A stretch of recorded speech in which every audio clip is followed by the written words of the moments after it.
A Jerusalem Perspective production. Jesus' folded napkin. Is it significant that Jesus' burial napkin was found in the empty tomb folded? By David N. Biven and Joshua N. Tilton. Read by Joshua Tilton. Jerusalem Perspective received the following question from a J.P. reader. Do you know anything about the following Hebrew tradition that supposedly explains the significance of the folded napkin in Jesus' tomb? John 27 tells us that the napkin that was placed over the face of Jesus was not just thrown aside like the grave clothes. John takes an entire verse to tell us that the napkin was neatly folded and was placed at the head of Jesus' stony coffin. I've heard something about a Hebrew tradition about a servant and his master that's supposed to explain the significance of this folded napkin. When a servant set a meal before his master, he would wait just out of sight until the master had eaten.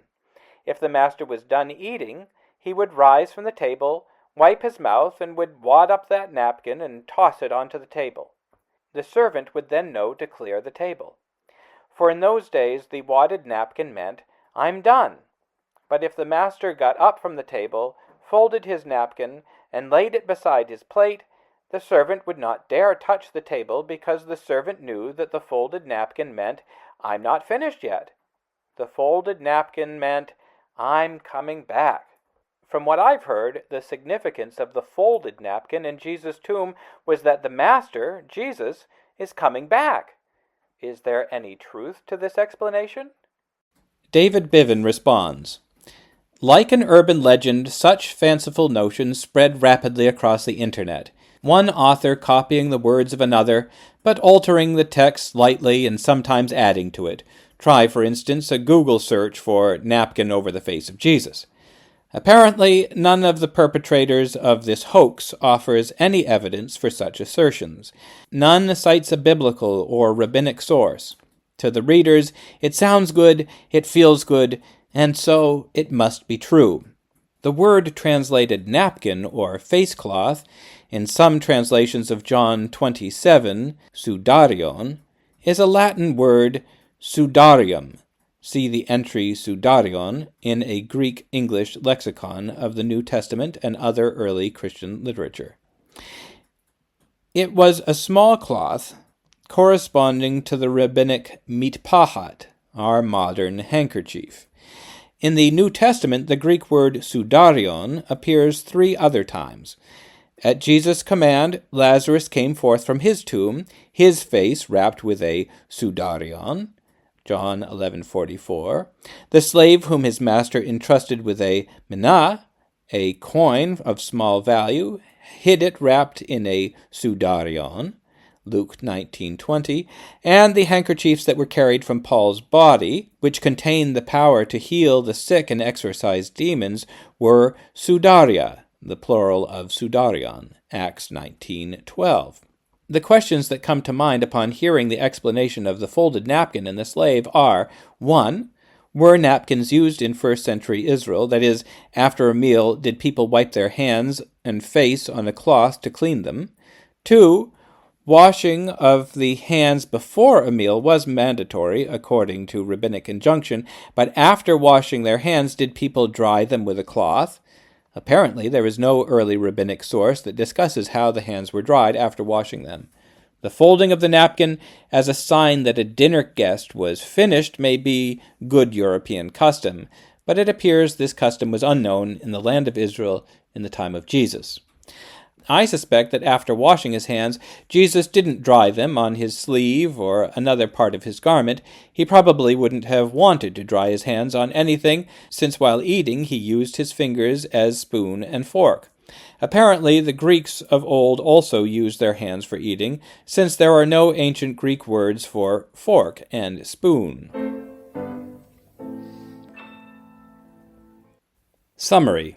If first-century Jewish residents of the land of Israel used table napkins, and if there were such a custom as described, and if the handkerchief mentioned in John 27 were a table napkin, and if the Greek word entetulirmenon meant having been folded rather than having been wrapped up, then we might be able to swallow this. I would guess that the detailed description of this supposed custom is an invention triggered by someone's fertile mind by the archaic King James Version translation, napkin. Joshua Tilton adds the following. The theory of the significance of the napkin in Jesus' tomb is a good opportunity for us readers of Scripture to sharpen our critical thinking skills. We now live in an age of disinformation and conspiracy theories when we certainly don't want to believe everything we hear on a podcast or read on the internet, not at least without checking our sources. It's important to ask ourselves, have we learned how to spot a conspiracy theory or an urban legend when we see one? The napkin theory bears several marks of disinformation. 1. The napkin theory scratches an itch. In John 27, we encounter something we don't immediately understand, the folded napkin, and we assume it must have significance. But is this assumption a safe one? Maybe the folded napkin isn't trying to communicate something, but is simply reporting an incidental detail. For instance, is it significant that the tree Zacchaeus climbed up was a sycamore? Does the tree's species have some deep spiritual significance? Or did it just happen to be the nearest tree that was easiest to climb? The same holds with the napkin. Why does it have to communicate a spiritual lesson? Is there really something there in the text, or are we just scratching an itch? 2. The napkin theory relies on unsourced data. We are blessed with numerous sources that inform us about life in the Second Temple period. The Dead Sea Scrolls, the works of Philo and Josephus, rabbinic literature, and the New Testament itself offer a wealth of knowledge about what daily life for ancient Jews in Israel was like. But the napkin theory doesn't rely on any of these sources. It vaguely refers to a Hebrew tradition that no one can actually point to. This lack of corroboration should set off alarm bells. If a theory scratches an itch, and it relies on unsourced data, then we should start to get suspicious that we're dealing with false information. 3. The napkin theory doesn't hold up to scrutiny. When you think about it for a moment, the napkin theory doesn't make sense. It is clear that the napkin that covered Jesus' head wasn't for use at a dinner table. It was part of the grave clothes that covered Jesus' body. Jesus wasn't eating a meal in the tomb, so table etiquette can't help us determine the significance of the folded napkin, if there is any significance to it at all. 4. The napkin theory works in our context, but not in the original context. The only reason the napkin theory works is that in our English-speaking context, a napkin is usually an item that we use at the dinner table. So we jump from thinking about grave clothes to thinking about table manners. But the Greek term sudarion, like the Latin term sudarium, refers to a face cloth for wiping sweat from the brow. It could also be used as a face covering or shroud for a burial. Napkin, in other words, is a misleading translation. A sudarion is like a napkin in that it is a small piece of cloth, but it is unlike a napkin in that napkins are used at mealtimes. A sudarion is not. But the napkin theory runs wild with connotations that are appropriate for the use of napkin in an English-speaking context, but is nonsensical in the original Greek context.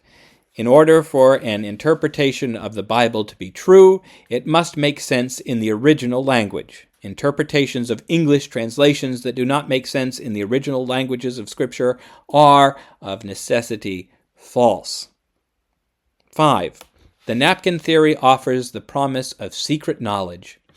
Being in the know makes us feel good. It gives us insider information that other people don't possess, and it makes us feel as though we have attained a deeper insight than other people have achieved. This is the allure of secret knowledge. But such secret knowledge typically has a way of reinforcing what we already believe to be true. It confirms us in our previously held beliefs. Real knowledge challenges us. It doesn't confirm our biases, it expands our horizons. New knowledge often makes us uncomfortable because it doesn't fit neatly into the confines of our preconceived notions. True knowledge humbles us by challenging us to think more deeply, but secret knowledge makes us smug.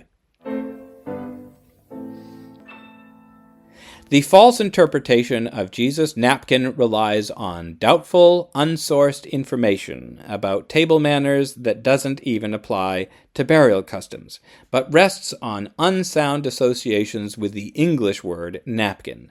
It doesn't hold up to the least scrutiny and should be dismissed out of hand. But you don't have to take our word for it. Use your critical thinking skills to judge whether the napkin theory is true or whether it's leading you down the garden path. Takeaway. Secret knowledge that can't be sourced but that scratches an itch may seem satisfying, but it is ultimately hollow. Falling prey to biblical hoaxes can even be harmful because it distracts us from what is important with what isn't true, and it makes us complacent in our preconceived notions. And when we get complacent about the truth, then we become easy targets for further deception. But as the Gospel of John says, the truth will set you free. John 8:32. JP's staff writer adds a comment. When you think about it, the napkin myth doesn't even work on its own terms. If a folded napkin meant, I'm coming back, then Jesus' folded napkin would have meant, I'm coming back to the tomb. Of course, when Jesus rose from the dead, he left the tomb forever. He didn't just rise for a few days and then return to the grave. So even if there were something to the myth of the folded napkin, and there is not, its message would be the very opposite of what the Christian faith proclaims. He is risen. He is risen indeed.